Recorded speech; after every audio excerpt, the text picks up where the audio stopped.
Naresh Kumari ji, USA. Radhe Radhe Shri Harivansh. महाराज जी, आपके चरणों में कोटि कोटि प्रणाम। महाराज जी, मैं 19 साल से दीक्षित हूँ। निरंतर जाप करते हैं, मन में निरंतर चलता भी है। परंतु अब 1 साल से लगातार यूट्यूब के माध्यम से यूएसए में रहकर आपको सुनते हैं। लोभ, क्रोध, अहंकार, मद मत्सर पर काबू हो गया, परंतु मोह में काबू नहीं हो पा रहा। गुरुजी, आप कुछ ऐसा मंत्र दीजिए जिससे मेरा बच्चों से मोह कम हो जाए। पीतल को सोना समझ लेंगे तो जौहरी के सामने खाली हाथ जाना पड़ेगा। बात समझ लीजिए, बस इशारा ही बहुत है। अगर पीतल को हम सोना समझ करके जौहरी के पास जाएंगे तो खाली हाथ होगा, रकम नहीं मिलेगी, क्योंकि रकम सोने की होती है। काम क्रोध पर विजय प्राप्त हो गया तो सबका मूल तो काम ही है। काम से ही क्रोध का प्रादुर्भाव होता है। जब काम की आपूर्ति होती है तो क्रोध होता है। कामा संजायते क्रोधा, और काम की जब पूर्ति होती तो लोभ होता है। ये सब उसी से प्रकट होते हैं। निरंतर नाम चल रहा है और स्थिति है नहीं, हमें लगता है फिर हम पीतल को सोना मान लिए हैं। अभी सोना नहीं है, मतलब सोना वो स्थिति नहीं है जो आप वर्णन कर रहे हैं कि निरंतर नाम चलो। अगर हमसे भी कोई एकदम पूछे कि आप निरंतर, तो हमें रुकना पड़ेगा और कहना पड़ेगा कि प्रयास है। आगे श्री जी जाने कि क्या हो रहा है, वो क्या प्रयास है उनके बल से। हमने बड़े बड़े भजनानंदियों को इसी बात में रोते देखा है कि जैसा भजन होना चाहिए वैसा नहीं, पहले सुधार करो। ये अहम की भूमिका से वचन कहे गए हैं, स्थिति नहीं है। अगर आप सही ढंग से चलोगे तो स्थिति आ जाएगी, हमारे लिए ही स्थितियां हैं। जब नाम का तुम निरंतर की बात करते हो, हम कह रहे हैं कुछ वर्ष 1 घंटा नियम बना लो नाम जपने का। वचन याद रखो, 24 घंटे में। वैसे तो हमने सबके लिए कहा कि अगर 24 मिनट भी ईमानदारी से तुम प्रभु का भजन करोगे तो उसका रंग देख लेना।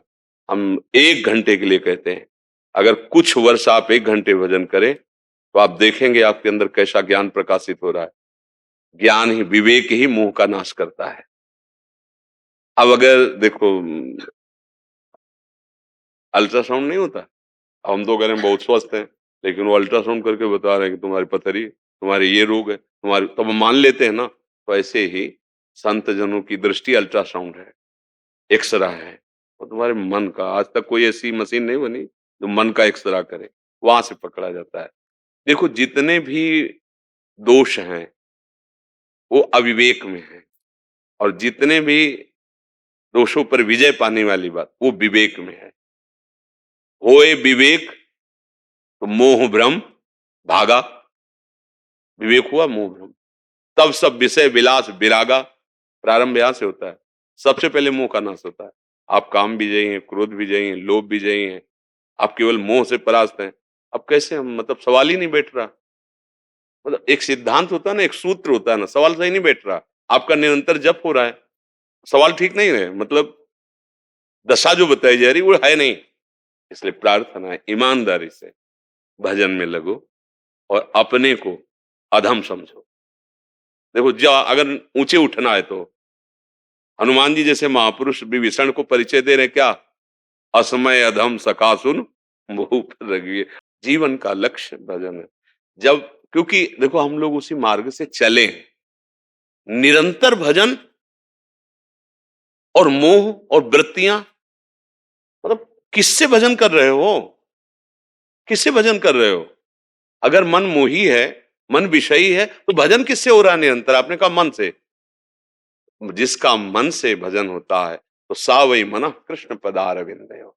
जिसका एक एक निरंतर भजन का मतलब एक एक वृत्ति, तो मुरारी पादार्पित चित्त वृत्ति। देखो, गोपी जन भजन करते हैं, बंशी बजी तो किसी को शुद्ध ही नहीं है। जहां से बंसी की आवाज आई उधर भागी चली जा रही, मंत्र मुग्ध हुए। भागवत में वर्णन है, अगर एक कान में कुंडल है तो दूसरे में पहन नहीं पाई। क्यों? क्योंकि रुचि नहीं है। वो तो व्यवहार मात्र हो रहा था। प्रीतम का बुलावा आया, आई ब्रजनार सुनत बंसीरो, गृहपति बंद विसारे, दर्शन मदन गोपाल मनोहर, मनसी ताप निवारे। हर्षित बदन बंक अवलोकन, सरस मधुर धुनि गावे, मधुमय श्याम समान अधर धरि मोहन वेणु बजा। निरंतर नाम मतलब सिद्ध पुरुष नाम जपने का प्रयास करते हैं। निरंतर नाम स्वतः चलता है, प्रश्न की कोई गुंजाइश ही नहीं है। अपने लोग उसी मार्ग में चले हैं ना। एक एक मिनट की स्थिति देखी है यहां, क्योंकि अंतर्मुखता से तो महात्मा बना जाता है, कोई बाहर की दृष्टि थोड़ी। जैसे वैज्ञानिक किसी शोध में लगता है तो एकदम एकाग्र होके उसमें घुसता है, ऐसे साधु अंतःकरण में अंतर्मुख होके घुसता है एक एक वृत्ति को, तब वो परमात्मा साक्षात्कार करता है। तो देखा है यहां, इसलिए कह रहा हूं ईमानदारी से नाम जप करो, सत्संग सुनो और दैन्य रहो, त्रणादपि सुनी चैन। अगर हमारे अंदर कुछ भी कोई कहे कि आप तो बड़े भजन करने वाले हो, अपने मुख से तो निकल ही नहीं सकता, आप बड़े भजन कर, तो उसमें भी बहाना बताया जाता है, कहाँ भजन हमारे अंदर। अगर आपको कुछ लग रहा हो तो श्री जी की कृपा, गुरुदेव की कृपा बकाया, आप असलियत आप नहीं जानते मैं क्या हूं। असलियत तो प्रभु जानते हैं, मैं बहुत बस जो है सो प्रभु के ऐसा। तो ये वचनों का सुधार करो और ईमानदारी से भजन करो, चाहे विश्व में कहीं रहो। सकल भूमि गोपाल की या में अटक कहा, मेरे ठाकुर का ही संपूर्ण ब्रह्मांड है। जहां से भी भजन करोगे वहीं से ठाकुर नजर आएंगे, उनके लिए कोई दूरी थोड़ी है। जहां तुम हो वहीं प्रभु है। कहो सो कहां जहां प्रभु नहीं, तो तुम चाहे जिस देश में रहो जाके प्रभु तो वहां भी है ना। नाम जप करो, अच्छे आचरणों से चलो और सब में प्रभु देखो। जैसे पुत्र है, पति है, परिवार के जन है, ठीक है संबंध अलग अलग है, एक पुत्र है, एक पति है, एक भाई है, एक आया हुआ अतिथि है, लेकिन सब में भगवान है। संबंध अलग अलग है, रूप अलग अलग है, जैसे क्रिया अलग अलग है।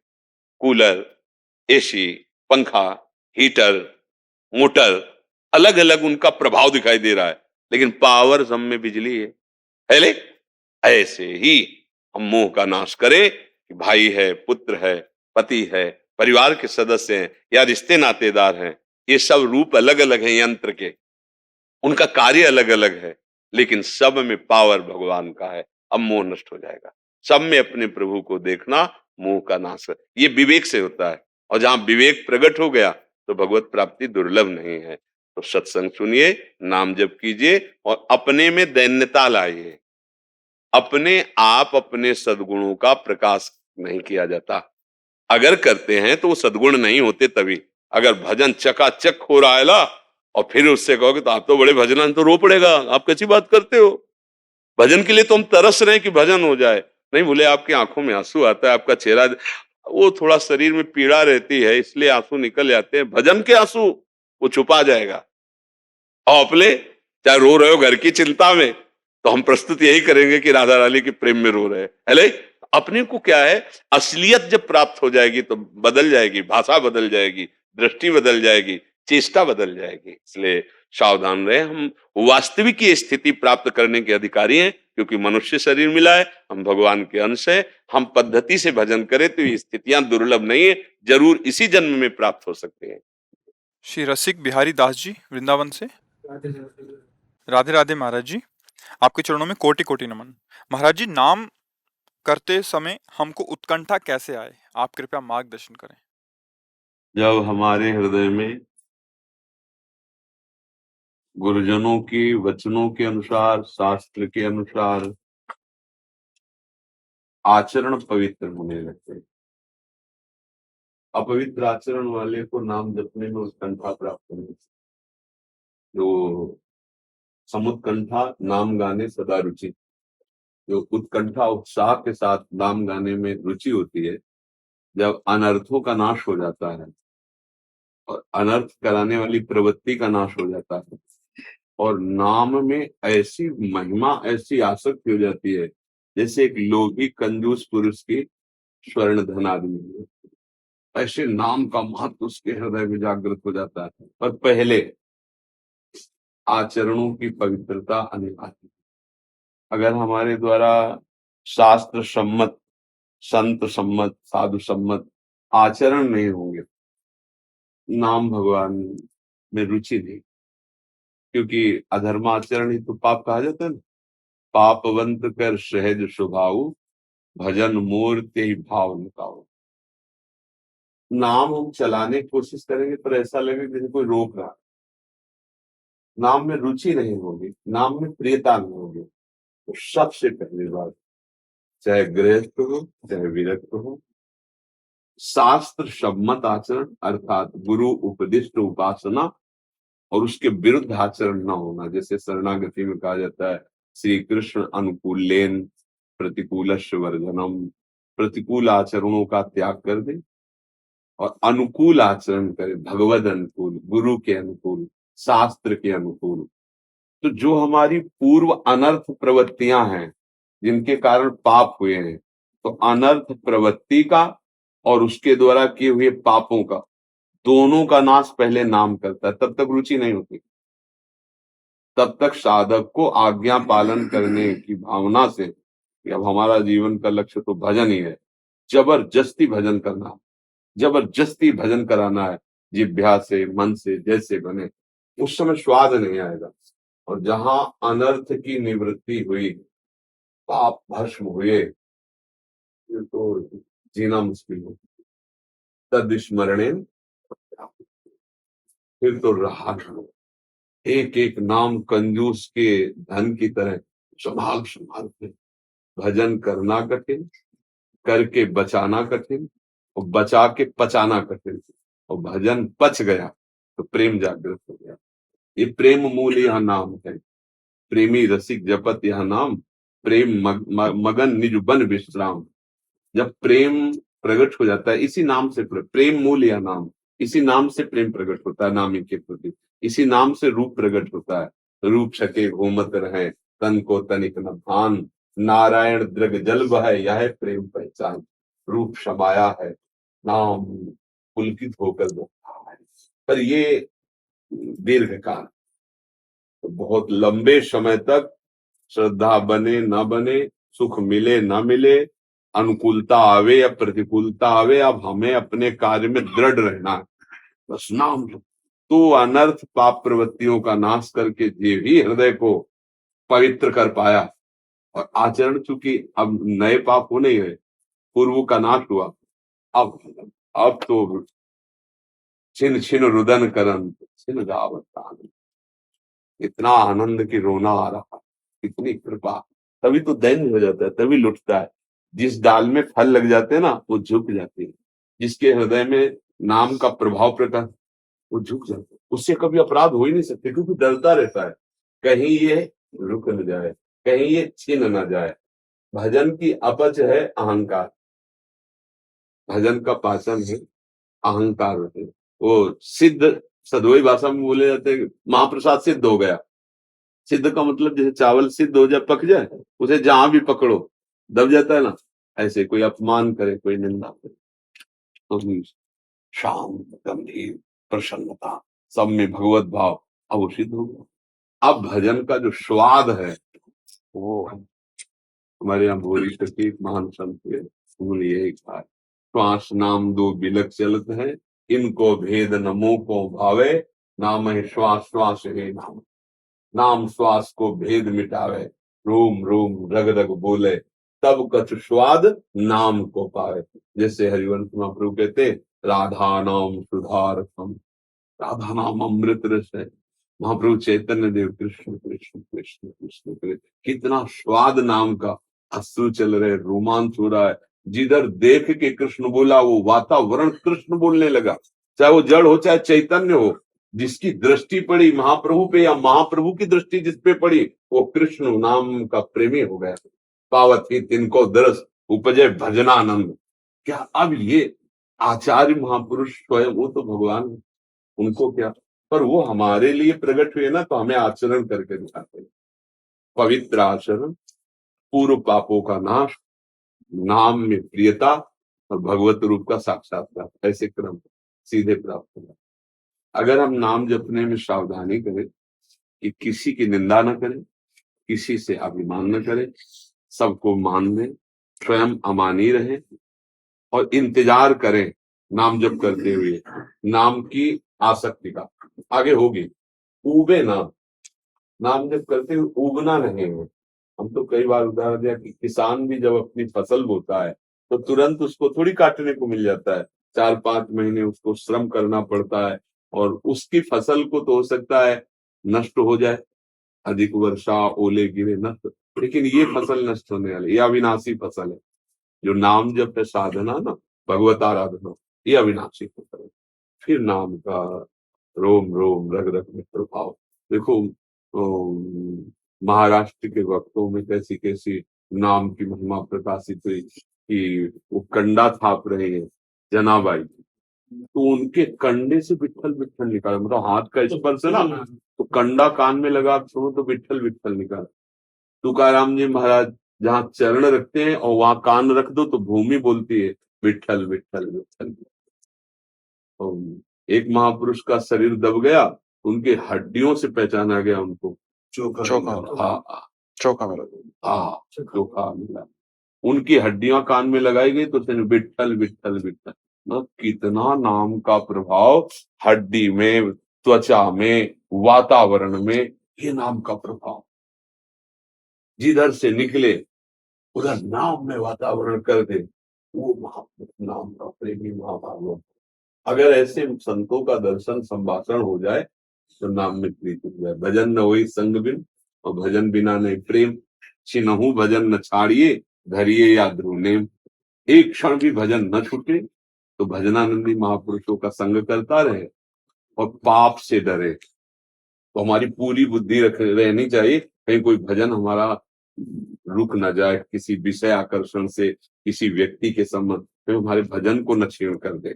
देखा कि ये तो बहिर्मुख है, विषयों का भोक्ता है, इसके संग से हमारी बुद्धि राधा कृष्ण कृष्ण, जो नाम प्रिय हो नाम लेते हो दूरी बनाओ, भागो, अपने भजन को बचाओ। और जब कभी गर्व आने लगे तो सोचो, गुरु कृपा से भजन हो रखा है तो गर्व कर रहे हो, तुम में है क्या, तुम देखो ना अंदर, तब वो गर्व नष्ट हो जाता है। जब अंदर जांच कर, जब हम बाहर जांच करते हैं तो अंदर गर्व आ जाता है। जैसे कि देखो कितना भजन करते हैं, ये तो उतना भजन करते नहीं जितना मैं भजन, जहां दूसरे से तुलना होने लगे तो जान लेना अहंकार बढ़ रहा है, और जब अंदर जांच होने लगे तो अहंकार नष्ट हो जाएगा कि हमारी क्षमता ही क्या है। अगर गुरु कृपा ना हो तो हम भला भजन कर, हमारे क्या क्या मन में चल रहा था, अगर शांत है तो गुरु कृपा से शांत है। तो अहंकार रहित दैन्य भाव और निष्पाप आचरण, बस भजन का स्वाद है। भजन में तन्मयता हो। अपने को भजन में तन्मयता इसलिए नहीं होती कि हम भजन के विरुद्ध आचरण कर बैठते हैं, भजन के विरुद्ध आहार कर लेते हैं, भजन के विरुद्ध लोगों का संग कर लेते हैं, तो हमारा भजन का स्वाद नहीं। भजनानंदी महापुरुषों के जब हम चरित्र पढ़ते तो देखो कितने सावधान हुए। अच्छा, एक बार भजन चल पड़ा फिर वो रुकता नहीं। अभी क्या भजन करना पड़ता है, और एक भजन की स्थिति होता है, जैसे हम श्वास ले रहे छोड़ रहे हैं, जिसमें कुछ प्रयास नहीं कर रहे हैं, ऐसे जिनका भजन परिपक्व हो जाता है स्वाभाविक उनका चलता है। अव्यावृत भजनात् उसे कहते हैं, अव्यावृत, बार बार ऐसे चल ही रहा है, वो रोकना चाहे तो भी नहीं रोक सकता, वो इसीलिए कहा जाता है सिद्ध पुरुष होगा। मतलब वो भजन कर नहीं रहा, उसका स्वभाव बन गया भजन करना, तो अभी तो करना पड़ेगा तब स्वभाव बनेगा। चित्त वृत्ति निरंतर नाम में उत्साहित होकर तभी लगेगी जब पवित्र आचरण, निष्पाप हृदय निरंतर नाम, तो ये नाम ही कर देगा। और तब तक ऐसी आकांक्षा न रखे कि नाम अनुकूलता प्रदान करे, सुख प्रदान करे, ये सब मिलेगा पर अभी नहीं। अभी तो पहले डॉक्टरी हो रही, जो हमसे गलतियां हुई, जो पाप हुए, जो प्रवृत्तियां, पहले उनका नाश होगा। इसीलिए हृदय जलता है, शांत होता है, कमजोर साधक विषयों में गिर जाता है, अच्छा साधक सह करके आगे बढ़ जाता है। सहित सहित बाढ़े भगत ग्रेतन गुरु हित। दीपक सिंह जी बिहार से। राधे राधे महाराज जी, आपके चरणों में कोटि कोटि प्रणाम। महाराज जी, मैं कुछ महीनों से आपका प्रवचन और सत्संग सुन रहा हूँ। मैं नाम जप भी करता हूँ। महाराज जी, आपकी कृपा से हमारे अंदर की काम वासना खत्म हो रही है। महाराज जी, दुविधा ये है, अभी तुम देख नहीं पा रहे हो, चिंगारी को ज्वाला बनने में देर नहीं लगती। सत्संग से, नाम जप से वासना क्षीण होती है, भगवत साक्षात्कार से नष्ट होती है। अगर हम कहीं धोखे में मान लिया कि हमारी काम वासना नष्ट हो गई तो फिर गड़बड़ हो जाएगा, क्योंकि दुश्मन को दुश्मन ना मानना घाटे पे पहुंच जाना है। क्षीण होती, क्षीण होने का मतलब ऐसा लगने लगा कि अब वो वेदना नहीं है, पर वो है, वो सूक्ष्म रूप से है। अगर उसको फूस मिल गया चिंगारी को और हवा अनुकूल मिल गई तो ज्वाला बन जाएगी। तरंगवत है, सावधान नहीं रहे, असावधानी हुई तो समुद्रवत हो जाएगी। तो भजन से, सत्संग से कम होते हैं, लेकिन नाश तभी होता है जब भगवत साक्षात्कार हो जाता है। तभी वो माना जाता है कि अब इसको कोई बिगाड़ नहीं सकता। नई स्वात्मा रामम विषय मृग तृष्णाम भ्रमयति। जो आत्म तत्व का बोध प्राप्त कर लिया फिर उसे भ्रमित माया नहीं कर सकती। एक संत थे, रोज भिक्षा मांगने जाते थे। तो गांव के किनारे एक वैश्या का घर था, तो उनके पास बकरा था, बकरा की दाढ़ी थी। तो पूछते थे, बाबा जी, विनोद करते थे, तुम्हारी दाढ़ी अच्छी या हमारी बकरे की दाढ़ी अच्छी? वो कुछ नहीं बोलते थे। जब अंतिम समय था तो बुलवाया, उसको बुला लाया। बोले, बच्चा अब जा रहे हैं, अब हमारी दाढ़ी अच्छी, पवित्र, कि पूरा जीवन पवित्रता से गया। तो उनका, महाराज ये तो पहले भी कह सकते थे। बोले, विश्वास नहीं था। मतलब सिद्ध महापुरुष, भगवत मार्ग के पथिक, जब तक शरीर में प्राण तब तक सावधानी, कभी धोखा हो सकता है। माया बहुत बलवती है। अभी तो तुम बच्चे हो और कुछ महीने से सत्संग सुन रहे हो और आपने फाइनल कर दिया कि आप काम विजयी हैं। आपके अंदर काम नहीं है। गलती गलती, क्योंकि बहुत बहुत सावधानी की जरूरत है, बहुत सावधानी। ऐसा कभी वचन में भी ना हो।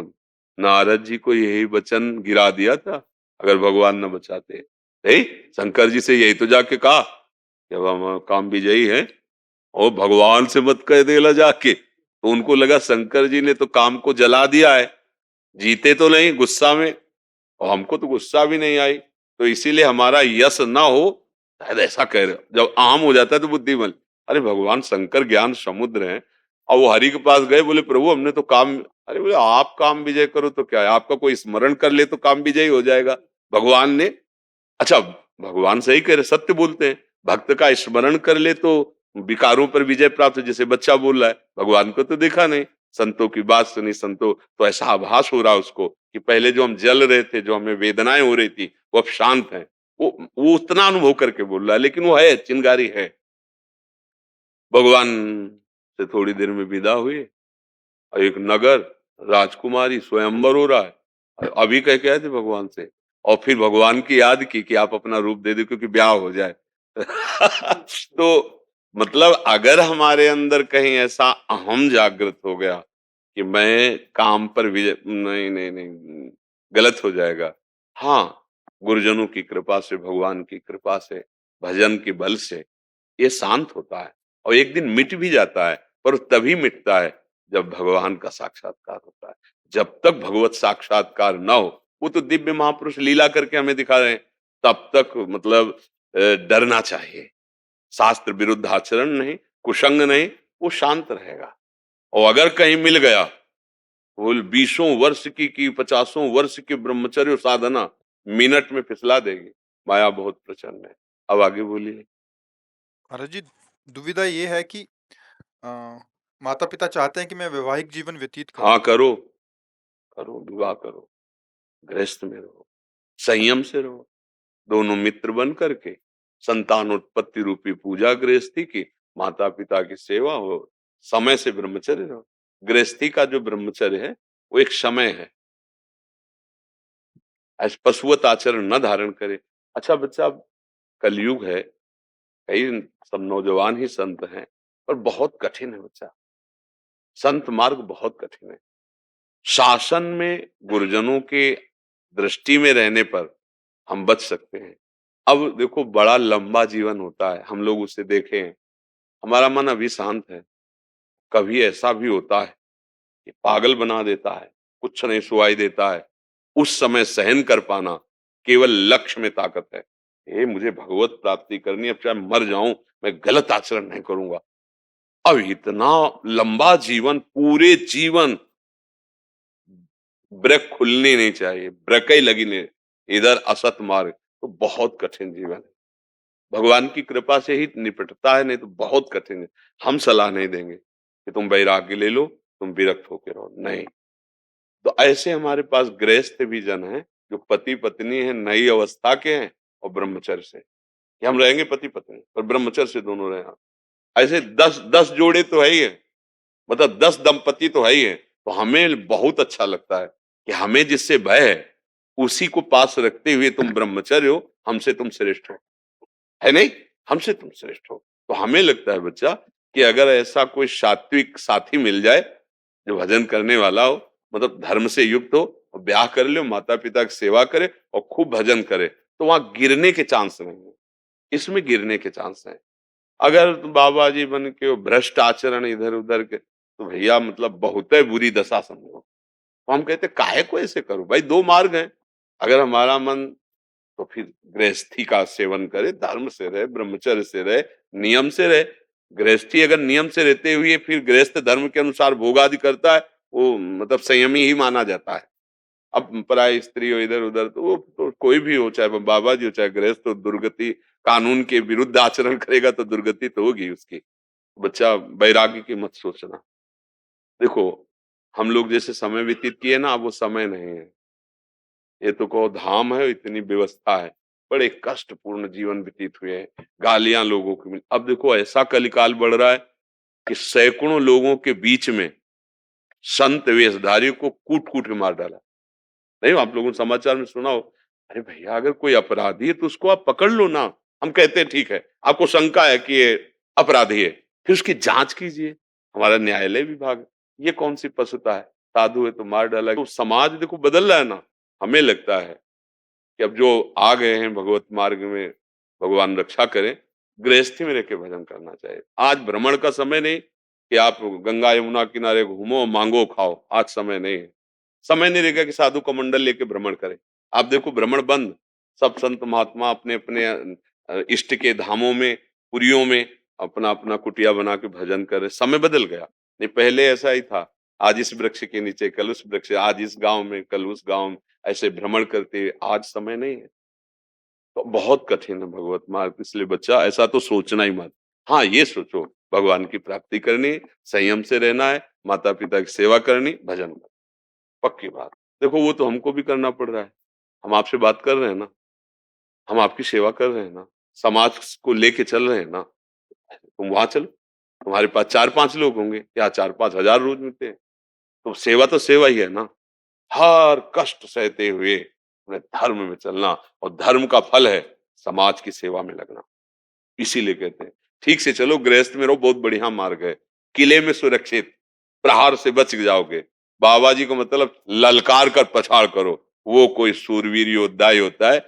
नहीं तो भैया योद्धा का वेश रख लेना सरल है, लेकिन ये सूरवीर योद्धा बनना बड़ा मुश्किल है। क्योंकि हमारी लड़ाई बाहर नहीं है, अंदर है। काम क्रोध लोभ मोह मद मत्सर, ये जला रहे हैं हृदय को। शांत भाव से सह रहा है, नाम जप कर रहा है, किसी से इसमें सहयोग नहीं हो सकता। क्या सहयोग हो सकता है? अगर किसी से सहयोग लो तो भ्रष्ट हो जाओगे। कोई भी हमारे सहयोगी नहीं है, केवल गुरु और इष्ट। तो ये मार्ग बहुत खतरे का है। हाँ, जो निष्ठावान वैराग्यवान उनके लिए तो अमृत स्वरूप है। इसलिए गृहस्थ में माता पिता जो कह रहे हैं वैसे ही मानना। और ये अब भारतीय किसान यूनियन है, उसमें आप सेवाएं देते हैं। तो आप जैसे किसानों के बारे, जब उनकी तकलीफों के बारे में बोलते हैं तो कह रहे आप, इनको बहुत अच्छा लगता है कि मतलब हाँ, आपको ही तो चूंकि है हम एक जो पैदा हुए किसान के घर में ही है ना, तो वो समस्याएं पढ़ी लिखी नहीं हो तो देखी वही है ना, कि किसानों को जो, और सबका पेट भरने वाला है, चाहे जिस सर्विस में हो, चाहे जिस पद में हो। रुपया थोड़ी खाओगे, खाओगे तो अन्न ही। और वो, और उसकी तरफ देखना अनिवार्य है हमारी सरकार को भी और अन्य समाज के पदाधिकारियों को भी। पर किसान पद एक ऐसा है कि उस पर प्राय दृष्टि नहीं रहती, क्योंकि वो एक गांव में कोने में बलपूर्वक मेहनत करता है, उसकी फसल नष्ट हो गई, अब बच्चे पढ़ाने, सारी सेवाएं करनी, तो ऐसा संगठन भी करना चाहिए। और वो हमारे गरीब किसानों को, मेहनत करने वाले किसानों को ऐसी कुछ सुविधाएं दे, ऐसा सहयोग दे, जिससे पूरा भारत का, पूरा विश्व, अगर भरण पोषण होता है तो किसान ही माता पिता की तरह कमा करके दे। भाई ठीक है, रुपया मिलता है आपको, लेकिन रुपया थोड़ी खाओगे, खाओगे तो अन्न। तो वो मेहनत कर रहा है। अच्छा, जैसे आप सब नौकरी पेशा वाले, तो सबको पैसा मिल रहा है, लेकिन उसकी फसल नष्ट हो गई, पैसा लगाया, फसल भी नष्ट, अब क्या रह गया उसके पास? हमने देखा है। और जो उसी में पैदा हुए ना, हाँ, वो उसी में बहुत, मतलब एक तप में जीवन, एक कष्ट में जीवन, पूरा परिवार बैठा हुआ, बादल चढ़े हुए हैं, सरसों की फसल पकी खड़ी है, जी। अगर पानी गिरा और सुबह सूर्य की किरण निकली तो सब कलियां फिर और सब सरसों बिखर जाएगी। कोई उपाय, हे भगवान आज की रात तो सुबह हम मेहनत करें, और अगर बरस गया और धूप खिली तो सब, अब उसका क्या होगा? अब उसकी कोई मुआवजा थोड़ी देगा, किसान भोग रहा है। बहुत बहुत ये तो मतलब इस पर हम एक दो बार, अब जैसे अपने बैल जोतना बंद हो गया, ट्रैक्टर से चल रहा, छोड़ दिए गए। अब जो गौएं दूध नहीं देती छोड़ दिए गए। अब वो समूह का समूह किसान की फसल को, जैसे इसीलिए हम कहा कुछ ऐसे संगठन बनने चाहिए जो ऐसे पशु हैं उनको एकत्रित करके उनको भोजन आदि की व्यवस्था। अब इतना किसान थोड़ी धनी है कि वो हर खेत में जाल लगा ले, हर खेत को ऐसे बांध ले। नहीं। जंगली पशु हैं, नील गाय हैं और जो आवारा पशु हैं वो उसकी फसल को नष्ट करते हैं। वर्षा आदि अधिक झंझावात, ओला बरस गए, उसकी फसल नष्ट हो गई। तो ये अच्छा है, हम चाहते भी हैं कि ऐसे समुदाय उठ करके खड़े हों जी। जिससे हमारी सरकार सहयोग करे, किसानों की तरफ दृष्टि जाए, क्योंकि कोई भी हो, पाओगे तो दाल रोटी फल फूल वो सब इन्हीं से पैदा हो रहा है। जी। सब्जी फल मूल जो भी है किसानों से हो रहा है, और बहुत कष्ट का जीवन होता है जीवन। किसान का। मान लो जिनकी जमींदारी वो बात अलग है कि, लेकिन जिनके 10-5 बीघा खेती में मेहनत कर रहे हैं, परिवार के बच्चे पढ़ाने हैं, ब्याह आदि करना है, तो बहुत हमें तो लगता है कि इस पर ध्यान देना चाहिए, क्योंकि ये सबके जीवन का मूल किसान है। ये अन्न आदि भोजन आदि आहार आदि वहीं से प्राप्त होता है। तो अगर आप ऐसा कुछ कर रहे हैं और लोगों को इसमें जोड़िए और आगे बढ़िए, हमारे हृदय की इच्छा भी यही है। आपको नहीं है जी, सब किसानों की तरफ से जी एक स्मृति चिन्ह है जी, ये किसान भवन है जी, अच्छा जी। सिसोली में है जी, टिकैत साहब ने बनाया था जी। हाँ। तो एक सम्मान देते हैं, भारत गौरव सम्मान। जी ये राकेश टिकैत जी है, ये हमारे पिताजी नरेश टिकैत जी है, चौधरी महेंद्र सिंह टिकैत जी है जी। तो ये आप हाँ हाँ ठीक है। राधा राधा अच्छे जी, राम राम। राधा किसी महाराज जी ने, महात्मा जी ने किसान की बात तो करी जी, जी ये बहुत बड़ी बात है। किसानों में आपका एक अलग ही पहचान बनी है जी। तो अच्छा, उसका प्रधान कारण है कि हम किसान के घर पैदा हुए हैं, जी तो हमने बचपन से वो बातें देखी है। जी तो जब किसान की बात आती है तो घर की बात हो गई ना हमारे, तो वो बात हमने वो पीड़ा देखी है, वो अपने पूरे परिवार को शोकग्रस्त देखा है कि ओले गिर गए, पूरी फसल गेहूं की गिर सही गई। बात है जी। अब जैसे गलेथ में गेहूं है जी। और पूरा वो गिर गया, अब उसका मरा हुआ दाना होगा, अब दाने में दम नहीं, अब उसको कौन दे? वो हजारों रुपया लगा के सिंचाई किया है, खाद डाला है, और उसके परिवार का पोषण उसी से होता है। उस पर कोई देखने वाला नहीं, उस पर कोई सुनने वाला नहीं। सब जगह सब बातें हो रही, पर उस पर भी तो नजर करो। हमारे देश का पोषण करने वाला के भले सब लगे हैं, सबके अंगों में पुष्टता उसी रोटी दाल और अन्न से सब्जियां जितनी उत्पन्न होती है वो सब किसान के खेत में होती है। तो ऐसे संगठन मिलकर के उनको सहयोग करें। सबसे बड़ा सहयोग होता है वाणी का।